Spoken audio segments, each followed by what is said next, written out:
Hello to all of you from wherever you may be listening. We're coming to you with two guys talking NFL. Week 9 is in the books, and that's what we're talking about today. I'm here today with a guest co-host, as John is not with us today, but we have Cy Wainright. Cy, say hello to all of our listeners. What's going on, everybody? You have Cy Wainright here, a.k.a. as Pat likes to refer to me as the champ. There you go, the champ. And why are you the champ? Tell us a little bit about that. You know, I won NCAA championship here at Newberry College in wrestling in 2009, and I've won 8 championships as head wrestling coach here, so I kind of warranted that phrase. He is the champ. There you go. And I'm Pro G. We're happy to be with you. Cy is also a professor in sport management here at Newberry College, and we're happy to have him with us. Today's sponsor for our show, the Newberry College Football Wolves, clinching at least a tie for the conference championship with their 24-21 cardiac win over Anderson University. They're 8-1. Listen, I don't know how many more of these victories I can take. I'm glad we're winning. Yeah. But all of them. 1-point victories. We're showing resilient. We're standing 10 foot tall. And we're bulletproof. Stuff. Yeah, we are. And our other team that's doing real well. Oh, the field hockey team. You can't forget about Hannah Dave and her ladies. Go, Coach Dave. Yeah, number 1 seed undefeated. The new ranking just came out a few hours ago. They're ranked 2nd in the country. They moved up from 3rd to 2nd. Yay. And also they host the semifinal Friday here against the winner between Wingate and Converse. And if they win that game, then we have the championship here on Sunday after our football team clinches that championship. So today's show, we're going to review last week's games. We're going to have a new feature for you where Cy will expound on why and wonder aloud why some things are as they are. Yeah, size-wise. Size-wise. We'll have Pat's Poll Top 10. We'll have a very sweet feature for you today later on in the show as we talk about post-Halloween top 10 candies and a preview of Week 10. Let's talk about the good, the bad, and the ugly games from last week. You had some good games. Chicago comes back in the last minute to beat Cincinnati, even though Flacco did really well. We'll talk about that. Kansas City lost on the road at Buffalo, 21-28. You had the New England Patriots over Atlanta by 1 point. Atlanta almost came back in that one. They did. You had the Jacksonville. You do this score, Jacksonville. You know, Duval. We had to beat the Duval. Las Vegas Raiders here, 30-29, thanks to Cam Little, which we'll hit on here in a little bit. We'll go to that. And a game that could be good or bad, depending upon which team you are a fan of. Arizona on Monday Night Football over Dallas in Big D in Jerry's house, 27-17. It wasn't really that close, though. Arizona was leading much louder than that. Okay, the bad games. These were bad for the teams that lost that were highly ranked, and now they're dropping. Minnesota at Detroit wins 27-24. Surprise there. Carolina goes up to Green Bay. I know. They're putting it together right now, aren't they? They're 5-4. They beat the Packers 16-13. Denver at Houston wins 18-15. And this game, you know, Indiana, we kept saying had the best record in the NFL. Now they are tied for the best record in the NFL because they lost at Pittsburgh 27-20. Then you just had some downright ugly games. Thursday Night Football, Baltimore 28, Miami 6, enough said. The Rams crushed New Orleans in SoFi 34-10. The LA Chargers also won on the road at Tennessee, and the San Francisco 49ers all over the New York Giants. They won by 10 in the Meadowlands.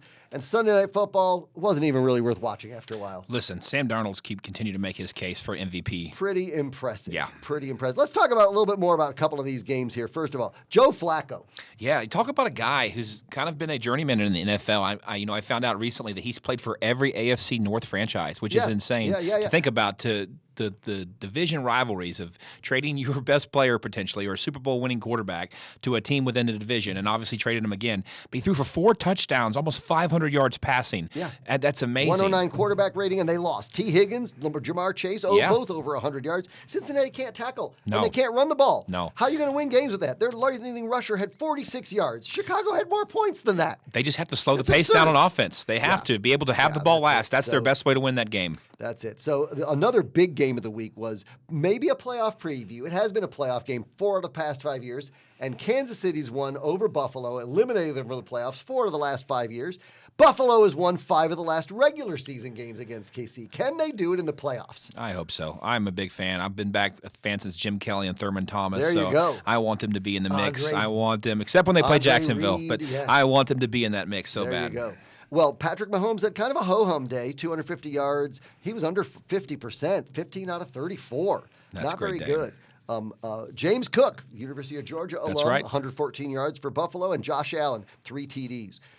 Carolina goes up to Green Bay. It wasn't quite a frozen tundra, but still. Carolina pulled out a last-second victory with Ryan Fitzgerald, the kicker from Florida State, 49-yard field goal at time expired. I'm going to tell you, I thought Carolina early part of the year really looked kind of rough, and they've really put it together here lately, and I think they're going to surprise some people further down the stretch. They looked rough a week ago, losing 40-9 at home to Buffalo. That's right. They came up. Rico Dowdle, the new starter now, 130 yards rushing. He had a great 19-yard run in the final minute to set up that game-winning field goal. And the bad news for Green Bay, their star tight end, Tucker Kraft, torn ACL, gone for the season. Yeah. Dude has nearly 500 yards, catch 6 TDs already this year. Oh, well. Green Bay's just hard to figure them out. The next game, the overtime game at Las Vegas. My boys, Jacksonville. Go Tell us about this one, Duval. Yep. It's Cam Little kicking an NFL record field goal, 68 yards right before the half, which is insane to consider that, 10, 15 years ago, the furthest was 63 by Jason Elam, and then Justin Tucker beat it to get to this point. And I think pretty soon here we're going to see mid-70s at some point. We're going to have a 70-yard field goal, but that was great. And Jacksonville with their Clemson connection, Lawrence and Etienne leading the way. They had a great offense. They're 5-3. They're currently in the 7th seed of the playoffs, above Kansas City Chiefs, who are out of the playoffs at this moment because the head-to-head. Well, they have to play in Indianapolis twice here in the next month, and so that'll be interesting to see how that shakes out. A couple other quick notes on games. Indianapolis lost at Pittsburgh. Pittsburgh had 6 turnovers that led to 24 points. They were punching the ball. They were hitting people. They were smashing it. And Indiana just didn't look smart. Daniel Jones, did not look sharp. And Pittsburgh specifically, Aaron Rodgers, obviously, he always finds a way to win. I think he has the most fourth-quarter comebacks all time. And so he's a guy that you give him the ball in the last 10, 15 minutes of the game, he's going to slow it down. To 45 yards rushing. And last Monday Night Football, last game, Arizona, Jacoby Brissett was impressive. Dallas sputtered again at home. So what's coming up next? Let's see. After this short break, we're going to have Size-Wise. And what else are we going to have? We're going to talk a little bit more about Pat's rankings and see where the teams lie this week after our next week of NFL football. There you go. See you soon.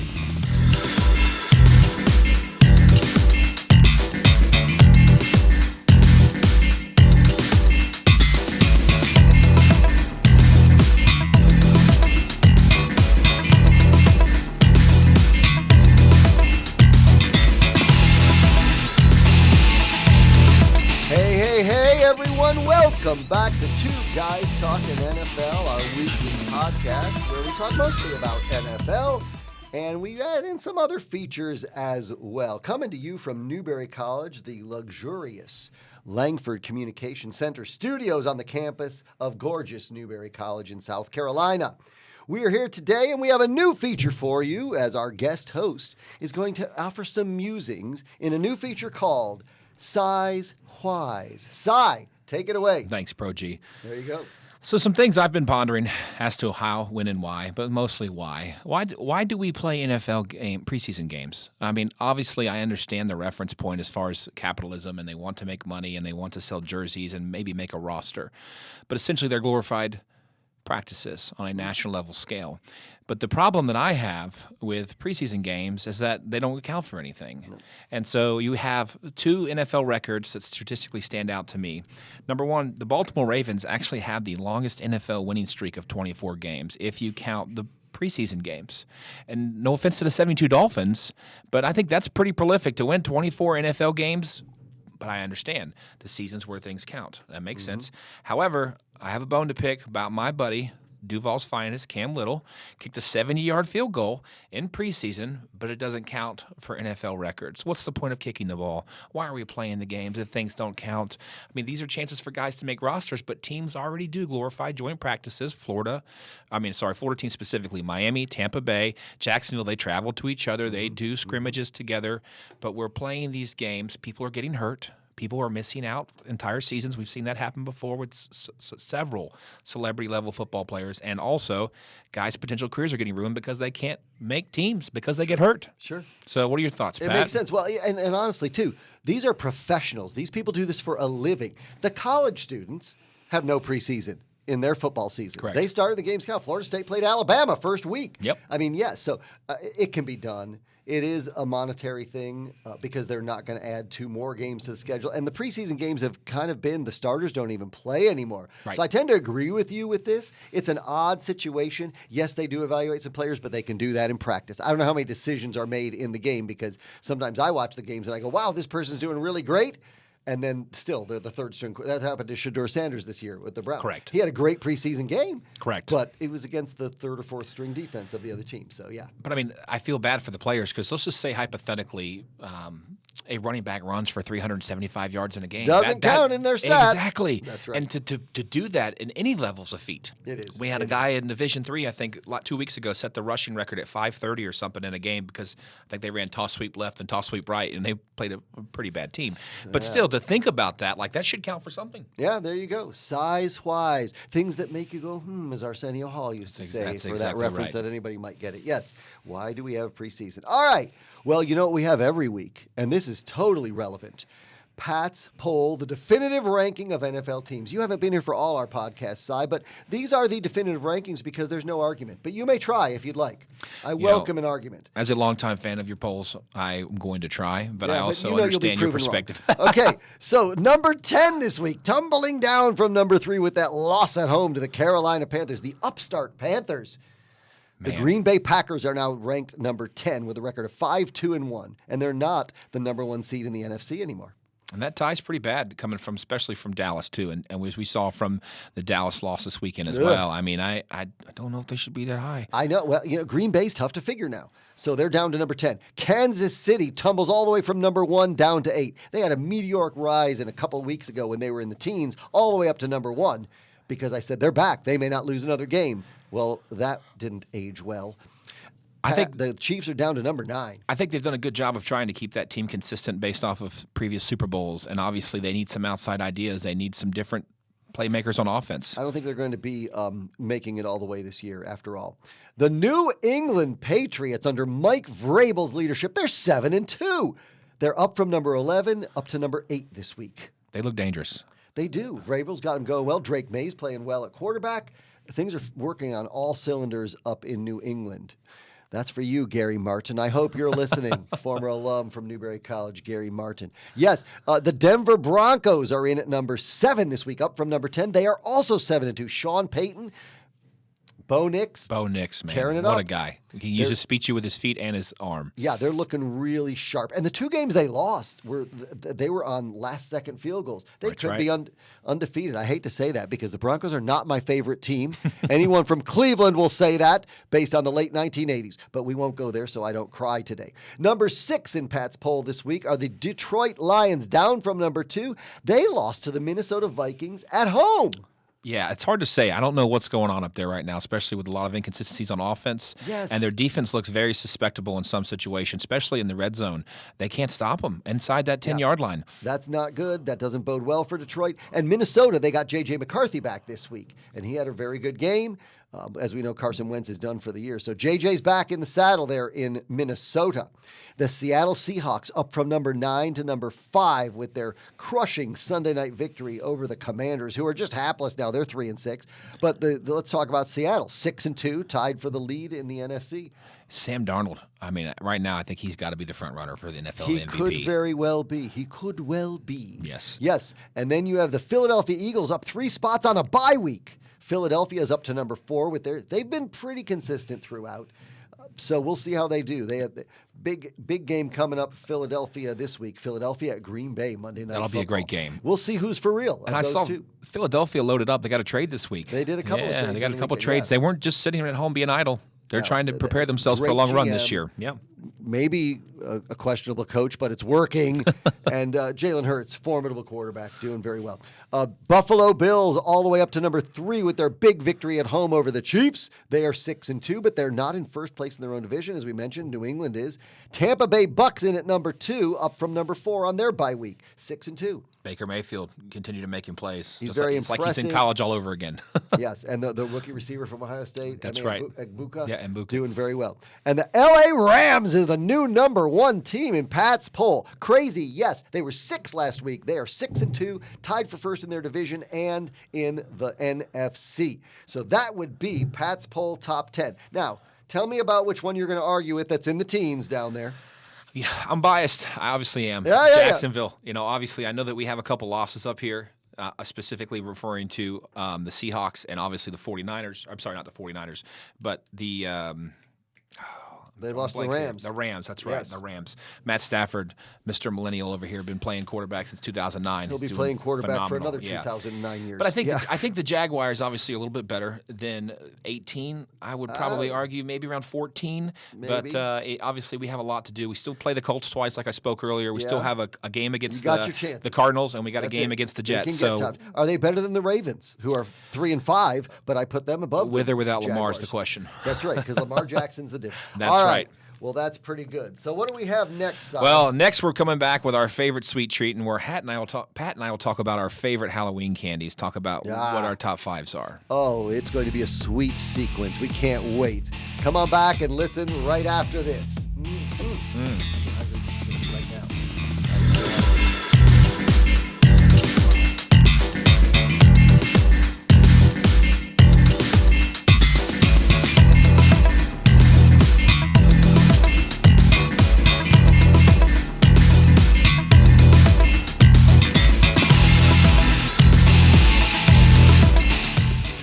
Welcome back to Two Guys Talking NFL here. The champ, Si Wainright, here with Pro G. I'm Pat Gagliano. Last week, I noticed you guys talked a little bit about the top 10 movies of all time. And I felt a little left out after doing some research about some of the previous shows. You did have great movies. And I think you have one of them that shares with me. We talked about it presumptuously, but Shawshank Redemption. Absolutely. One of my all-time favorites. But a true piece of Americana that needs to be mentioned, and I'm just going to throw it a bonus. Okay. Forrest Gump. I have to throw a Forrest Gump out there. Life's like a box of chocolates, and that's going to lead us into what we're talking about next. Oh, what a segue. This guy, have you been doing this for a long time? Listen to him. Yep. So today we're looking, in homage to our Halloween holiday that just happened, we're going to be talking about the top 5 candies. And so Si's going to say his number 5, then I'll say mine, and we'll count up to number 1. Go ahead, Si. What's your number 5 candy, and tell us a little bit about it. Number 5 for me is a classic Rolo. If y'all never had a Rolo, a little circle, chewy caramel, they go really good with a pretzel. My mom used to make these Thanksgiving turkeys, and you bake them in the oven on like a square pretzel, and they kind of melt to it, and you put an M&M on top. The Rolo makes the turkey, the pretzel looks like turkey. a turkey. Correct. Look at that, so creative. Love it. Number 5 is Rolo for you. All right, my number 5, the slogan is melts in your mouth, not in your hand. And these are, of course, M&Ms, but not just M&Ms. Peanut M&Ms are Pat's number 5. Yes, the candy was successful because they're very portable. And this, in 1940, Forrest Mars, who was the son of a candy manufacturer, began a partnership with Bruce Murray, the other M, and in 1941, they patented M&Ms, and the peanut ones were introduced in 1954, even though Forrest Mars was allergic to peanuts. Can you believe that? What a travesty. Yeah. Now I walk down the candy aisle, and there's like 17 different flavors of M&Ms, and they're hard to keep up with. But nope, the only ones that matter are peanut and plain. Plain are okay, too. Forget all the rest. Peanut butter, maybe. No, don't need them. You'll find out about that line when we get to my number 1, but go ahead. Number 4 for me is a classic. My grandfather, P.T. Sr., used to take me to Tractor Supply a lot, and we used to get these all the time. They're called Cowtails, and they're made by Goat's Candy. You can find them mostly at Tractor Supplies now and occasionally at a Dollar Tree, along with some of the other novelty candies, but they're a long caramel stick finished with a nougat on the inside, and they bite and they kind of melt in your mouth, and you can eat them in a couple seconds, unfortunately. There you go. So my number 4, those sound good, Si, by the way. My number 4 is the classic Hershey milk chocolate with almonds. From the Hershey Store website, this is the sweetest website in the world, by the way. From the Hershey Store website, there's Happy, and then there's Hershey's Happy, made of delectable, creamy milk chocolate that's been a classic for decades. Hershey's milk chocolate with almond bars make life more delicious, whether they're enjoyed alone or shared with loved ones. They're also available for cold shipping. I think you're making me want one right now. I think I do, too. Hershey with almonds, number 4. What's your number 3, Si? Number 3, I'm taking it across the pond to the United Kingdom, Cadbury. I love a good Cadbury egg, and I know it's not Halloween candy, but you said candy, and you didn't specify, so I got to go with the Cadbury egg. Something about why couldn't somebody give away a Cadbury egg on Halloween? They could. They could. And absolutely. After Valentine's Day, I scour grocery stores for looking for that release date because they mean a lot to my candy consumption. Yes, that's right. Good for you. Maybe you get them on sale too after. That's right. Who knows? My number 3 is the Three Musketeers bar. A lot of interesting facts about Three Musketeers. It was the third product created by Mars. In 1932, these came out following M&M's and the classic Mars bar. And then you didn't receive one long piece when you first got a Three Musketeers. There were 3 smaller bite pieces, and that's why they were called Three Musketeers. And these pieces were flavored vanilla, chocolate, and strawberry. But you really can't beat the classic nougat-flavored long bar with a thin layer of chocolate covering. They do melt in your mouth, too. And listen, I think if you get the king size, you can still get 3 pieces. You can eat the king size for 2 days, too. That's right. Okay, that's right. That's number 3. What about your number 2? Number 2 for me is another classic combination Rice Krispie treat, chocolate, and caramel. I love a good $100,000. I love a good $100,000, and I'm not talking about it monetarily. I'm talking about it just if I can find it in a bag, I will fight a 6-year-old over a $100,000. You're bigger than 6. You can knock that 6-year-old over and just take the bag. I know. I mean, why not? Go ahead. It's candy we're talking about after all. Okay, good. Just don't hurt him. That's right. You knock him over. Good. So number 2 for Pat is the Almond Joy. Almond Joy Coconut and Almond Bar, created in 1946 by the Peter Paul Candy Company in Connecticut. And it's obviously came as a variation of the Mounds Bar. That's right. Because sometimes you feel like a nut and sometimes you don't. I get it. Listen, I love a good I feel like a nut most of the time. How about you? I really do. A coconut. That's right. That's it. Coconut and an almond on top. Okay. And your number 1 candy. Listen, what do we have? Invented by the dance called the Charleston in the 1920s. Yeah. Another one with my grandfather at Tractor Supply is the Charleston Chew. And they come in 3 different flavors. They come in vanilla, chocolate, and strawberry. And they're nice, long, little like bars. But the best way to eat them is frozen. I know a lot of people don't. You buy them and they taste like taffy. Put them in the freezer and they snap in half. And they are almost delightful because they're comparative to what I would do with a York peppermint patty too. Oh, when you get the sensation. Good. That's right. Yeah, York's not on my list, but my number 1, of course, the most popular candy, Instacart's 2024 data, Reese's Peanut Butter Cups. They sold the highest in total weight, particularly in the Halloween season, of course. It has been the number 1 selling candy since the 1960s. They started as penny cups. They cost amazing. 1 cent for the little mini cup, mini Reese's. Here, I'm going to do 2 Mythbusters for you here. There were never 2 guys talking down the street, bumping into each other and getting peanut butter and chocolate mixed up. And the other Mythbuster is they are not named for Reese Witherspoon. However, maybe she should be the spokesperson for Reese's Peanut Butter Cups. What do you think? Listen, Pat, I'm going to tell you right now, if you ever run into a guy named Reese, and that apostrophe S means it's possessive, you better hand him over his Reese's. There you go, because he owns it. No, I'm going with Reese Witherspoon. There you go, as the spokesperson. Okay, so let's have a snack, and we'll be right back with a preview of Week 10 games. We can talk about the chocolate. Yeah, right. Right, I know. Yeah, that's right. That's right. Yeah.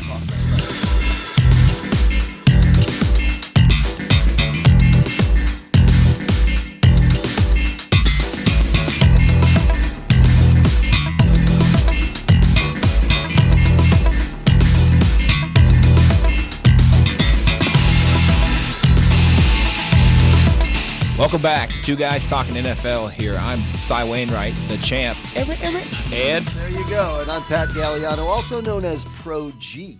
Those are our rapper names, by the way. Yep, that's why you got that little And then we know you miss Smooth Dr. J. He'll be back in a couple of weeks. But go ahead, Cy. Yeah, he's not here going Lassane today, so I'm filling in for him. But I'm very appreciative of the fact that y'all invited me to be a part of this and to be with this experience here in the beautiful Langford Communications Center and get to talk about 2 of my favorite things, candy and chocolate and football. You know, it's great if you eat a nice big bowl of candy while watching football. We just gave you some great hints on that. So let's talk about Week 10 games. It's Week 10 in the NFL. We're past midpoint of the season already.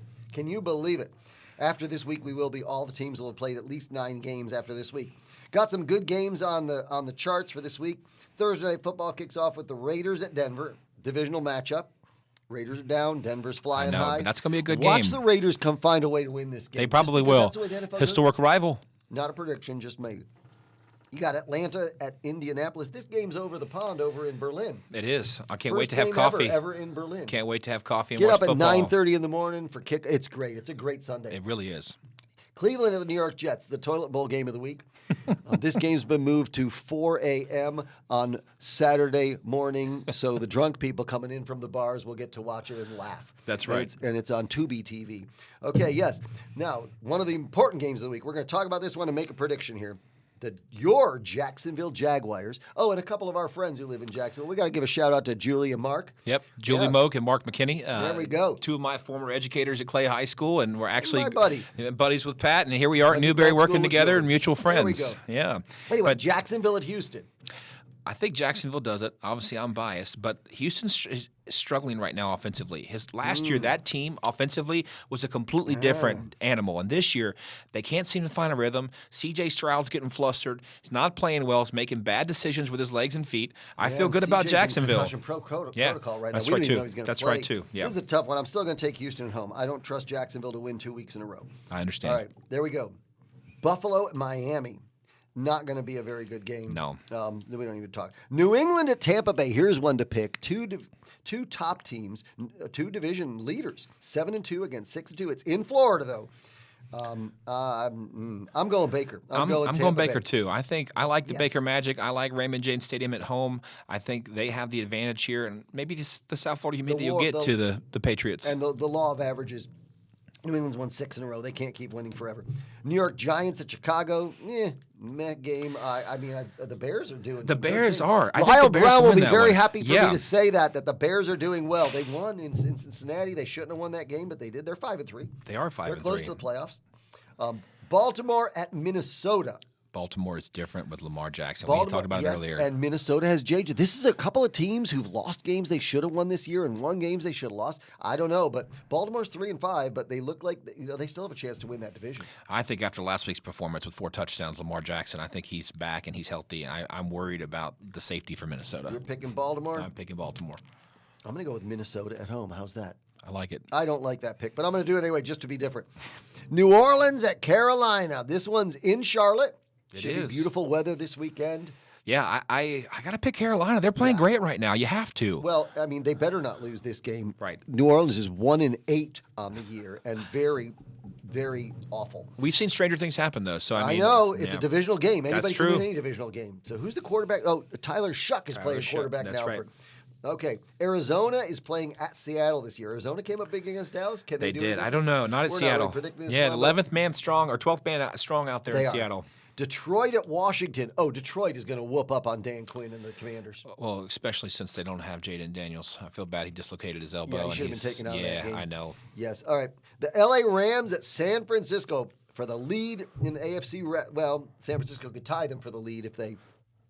I got to go with the bicentennial man, Matthew Stafford. He has proven time and time and again, even being surrounded by different offenses and different offensive weapons and offensive coordinators, he has consistently proved that he can make it happen. I'm going San Fran. All right, Pittsburgh at L.A. Chargers on Sunday Night Football. And the last game we'll pick, the Philadelphia Eagles at the Green Bay Packers. Okay, big game, could have an effect on the playoff seeding later. Who are you picking on Monday Night Football? It's in Lambeau. Maybe it'll be frozen. Who knows? I'm going Green Bay. I really am. Lambeau's tough to beat at home. And I think after this past week's disappointing performance against the Panthers, I'm hoping the coaching staff and the players get it together and get ready to host the Eagles at home. It's a toss-up game for me. I'm going Green Bay. So let's see. We picked 3 the same and 3 different. That's typically what John and I do too. We'll let you know the results next week on our show.